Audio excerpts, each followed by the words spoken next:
نسيب شويه القصه بتاعت الاطفال، خش بقى على حاجه شائعه كده، يعني مش هي ممكن تكون موجوده عند الاطفال برضو، بس حاجه موجوده عند الكبار يعني، موضوع الفلات فود.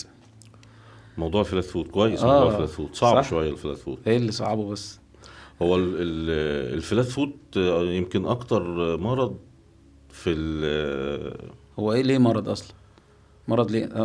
انت هتخليني اقول لك انا عندي فلات فوت وما حلو اشتكيتش السؤال من ده. حاجه؟ ما اشتكيتش ولا حاجه يبقى مش مرض. ايوه حلوه كده. لان انت بتحدد ده مرض او مش مرض على اساس ايه؟ على اساس ان انا حاجه وجعاني، عندي شكوى. عندك شكوى بتشتكي منها، فبنحل المشكله على اساس الشكوى بتاعتك تروح والمرض يخف. ما بتشتكيش، ايوه زي الفل، خلاص مش هنعمل حاجه. الحمد لله. فالفلات فود كده بالظبط. انت عندك فلات فود ايوه ما بتشتكيش منه، حصل. لا ما بشتكيش الحمد خلاص لله. يبقى مش هنعتبره مرض، هنعتبره ايه؟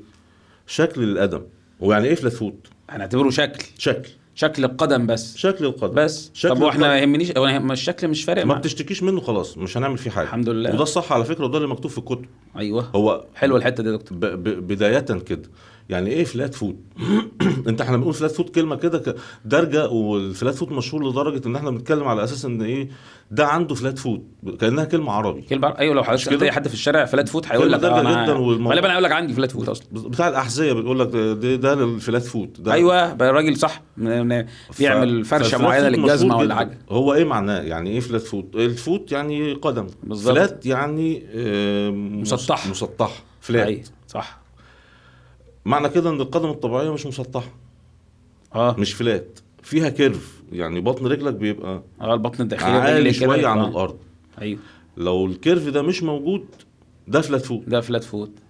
طيب لحد ما هو فلات فوت فهو مش مرض، اشتكيت يبقى مرض. بالظبط. ايه بقى الشكوى؟ عشان انا عندي ما اشتكيتش، ايه اللي ممكن العيان يشتكي منه؟ رقم واحد في الشكوى في الفلات فود، ورقم واحد على فكره في الشكوى في الطب عموما، الالم.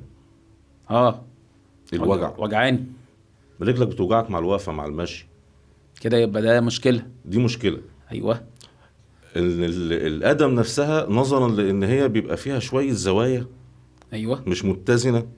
في انواع من الفلات فود بيبقى فيه عيوب في الاوتار، صح. في الاربطه، فالعظم بتاع القدم نفسه مم. بتكون مش ثابته، صح مش ثابته على الارض. تمام. المشاكل دي احنا بنتعامل معاها على حسب الدرجه بتاعتها وعلى حسب النوع بتاع المشكله. الفلات فود انواع كتير. ايوه فيها. النوع الاشهر اللي يمكن بيجي للرجاله والستات والكبار والصغيرين، والمنتشر والمشهور والمعروف واللي بيتسمى بيتعملوش حاجه، أيوة. بيبقى عباره عن الكيرف ده مش موجود، فالقدم نازله على الارض بس بدون شكوى. وده بيبقى ده العادي بقى اللي هو زي ما انا قلت بتبقى لحضرتك. الاربطه لينه شويه. تمام، بس ده ما فيش منه حد يشتكي، فده ده ما مفيش بنعملش منه حاجه. مشكلة. في انواع تانية بتبقى لا، في عظم لازق في بعضه، في عظم زياده، في عظم لافف. دي بنتعامل معاها على حسب الشكوى. حسب اساس التعامل مع اي مرض الشكوى. العيان بتشتكي من ايه، احنا بنحاول نحل له المشكله عشان الشكوى تزول والعيان يرتاح. ده باختصار جدا بغض النظر عن الشكل. بالظبط كده. الشكل ما يهمناش هنا في الحته دي. هو انت ايه اللي انت عايزه من القدم؟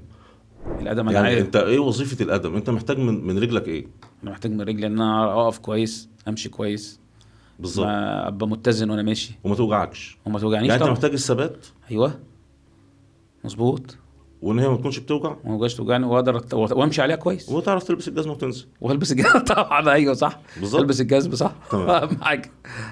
تمام صح. فاحنا بنعالج على لو اساس الوظيفه بتاعه يعني مثلا اقول لك مثلا الثبات ده اساسي في القدم او في الطرف السفلي عامه. الثبات ان خطوتك تبقى ثابته. تمام. الطرف العلوي مثلا الايد، الحركه هي الاولويه، هي الوظيفه رقم واحد، دي اللي احنا بنبص لها. انت عايز تستخدم ايدك في كل الزوايا، في كل الزوايا بكل تعمل بيها الحاجات الصوابع. البسيطه وتعمل بيها الحاجات القويه.